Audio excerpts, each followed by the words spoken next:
آپ نے سنا ہوگا حضور نے سورہ رحمان کے بارے میں فرمایا ہے، سورۃ الرحمن عروس القرآن، یہ سورہ رحمان جو ہے یہ قرآن کی دلہن ہے۔ جیسے دلہن کو آپ خوشنما لباس پہناتے ہیں، آراستہ پیراستہ اس کو گہنے اور اس کو زیور پہناتے ہیں، تو جس طریقے سے سجاتے ہیں آپ دلہن کو، اللہ تعالیٰ نے ایک سورت قرآن مجید میں یہ ایسی رکھی ہے سورہ رحمان کہ اسے خوب سجایا ہے۔ اس میں الفاظ کا در و بست، اس کا اپنا ایک ڈیوائن میوزک ہے۔ وہ تو اللہ تعالیٰ قراء جو ہے خاص طور پر مصر کے قراء، اللہ تعالیٰ ان پر رحمت نازل فرمائے، ان کی خطاؤں سے درگزر کرے۔ جس طرح قرآن کے انٹرنسک میوزک کو انہوں نے واضح کیا ہے۔ واقعہ یہ ہے کہ اگر یہ لوگ نہ ہوتے، شیخ عبد الباسط محمد عبد الصمد، شیخ محمود خلیل الحصری، یہ لوگ کہ جنہوں نے قرآن کے اس غنا میوزک، یہ لفظ جو ہے آپ حیران نہ ہو کہ میں یہ کوئی شاید توہین کر رہا ہوں قرآن کی، حضور نے یہ لفظ استعمال کیا ہے، تغنو، اس قرآن کو اچھی سے اچھی خوشلہانی کے ساتھ پڑھو۔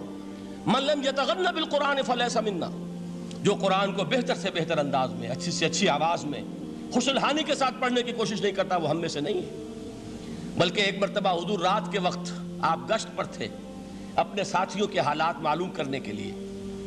حضرت ابو موسیٰ اشعری رضی اللہ تعالیٰ عنہ ایک صحابی ہیں، ان کے گھر کے پاس سے گزر ہوا، وہ رات کو تہجد پڑھ رہے تھے، کھڑے ہوئے کیف کے عالم میں قرآن تلاوت کر رہے ہیں۔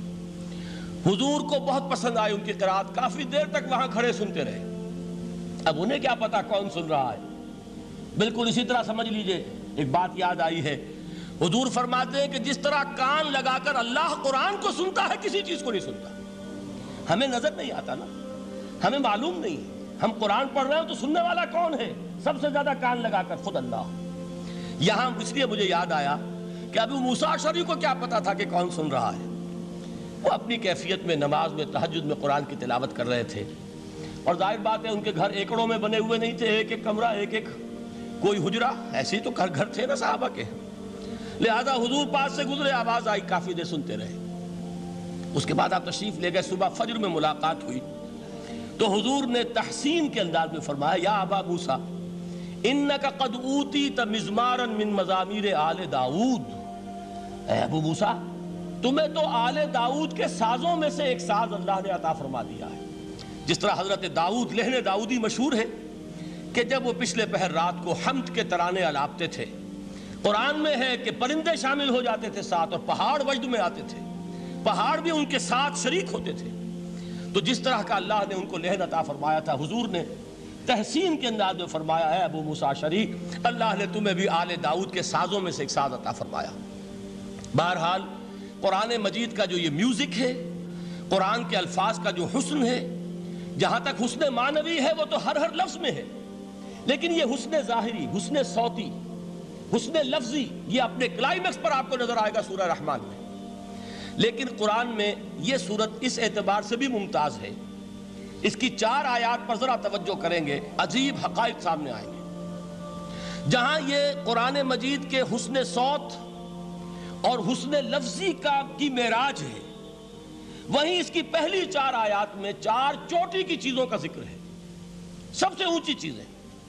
پہلی آیت کیا ہے؟ الرحمن، ایک آیت ہو گئی۔ رحمان کیا ہے؟ اللہ کا نام ہے۔ کبھی آپ نے غور کیا اللہ کے ناموں میں سب سے پیارا نام کون سا ہوگا؟ رحمان۔ کیوں؟ اس کا مادہ کیا ہے؟ رحمت۔ ہمیں سب سے بڑھ کر جس چیز کی ضرورت ہے وہ کیا ہے؟ رحمت خداوندی۔ نام اچھی طرح سن لیجئے اس حضور کے قول کو۔ حضور فرماتے کوئی شخص جنت میں مجرد اپنے عمل کی بنیاد پر داخل نہیں ہو سکے گا جب تک کہ رحمت خداوندی دستگیری نہ کرے۔ کسی صحابی نے بڑی ہمت اور جرأت کا ثبوت دیا کہ پوچھ لیا، کیا حضور آپ بھی؟ جب آپ نے فرمایا کوئی شخص داخل نہیں ہو سکتا جنت میں محض اپنے عمل کی بنیاد پر جب تک کہ رحمت خداوندی جو ہے وہ دستگیری نہ فرمائے۔ پوچھا گیا کیا آپ بھی؟ آپ نے فرمایا ہاں میں بھی۔ آپ انداز کیجئے کہ اگر محمد الرسول اللہ بھی رحمت خداوندی کے ضرورت مند ہوں تو تاب دیگراں چہ رسد، ہماری تو سب سے بڑی ضرورت رحمت خداوندی ہے۔ اب یہ رحمت جو ہے قرآن مجید میں اللہ تعالیٰ کی یہ شان 2 الفاظ کے ذریعے سے آتی ہے، رحیم اور رحمان، اور کوئی مادہ نہیں ہے جس سے 2 نام بنتے ہوں اللہ کے۔ لیکن یہ مادہ ہے واحد رحمت کا کہ جس سے رحمان بھی ہے رحیم بھی ہے۔ رحیم صفت مشبہ ہے، رحمت دائم ہو جائے گی، مستقل ہوگی تو رحیم کہیں گے، اور رحمان اس میں رحمت کی ہے وہ شان ہے کہ جیسے ٹھاٹھے مارتا ہوا سمندر ہو، ہیجان کی کیفیت، طوفانی کیفیت، رحمت خداوندی کا طوفانی جوش، وہ ہے رحمان۔ آپ تو رہتے اس علاقے میں ہیں، آپ کو معلوم ہے عرب اگر بھوکا مرا جا رہا ہو تو کیا کہے گا؟ انا جوعان۔ پیاسا مرا جا رہا ہو انا عطشان۔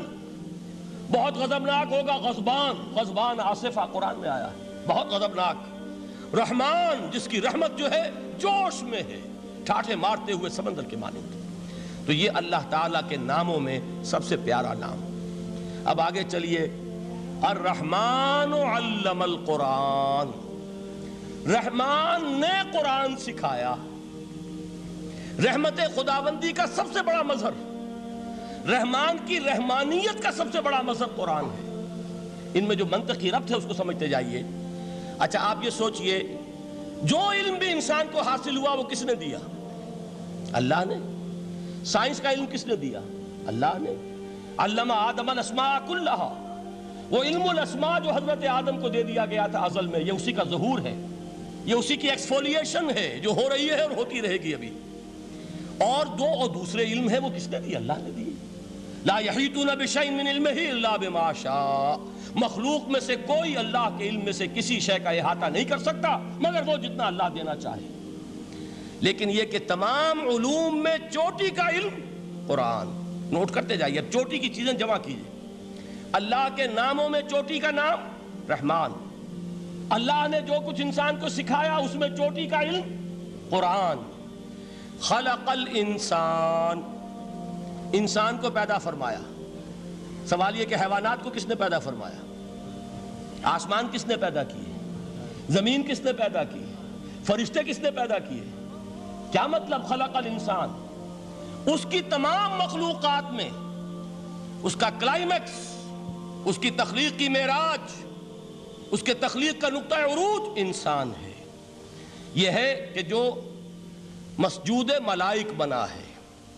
وَلَقَدْ كَرَّمْنَا بَنِي آدَمَ وَحَمَلْنَاهُمْ فِي الْبَرِّ وَالْبَحْرِ وَرَزَقْنَاهُمْ مِنَ الطَّيِّبَاتِ وَفَضَّلْنَاهُمْ عَلَى كَثِيرٍ مِّمَّنْ خَلَقْنَا تَفْضِيلًا۔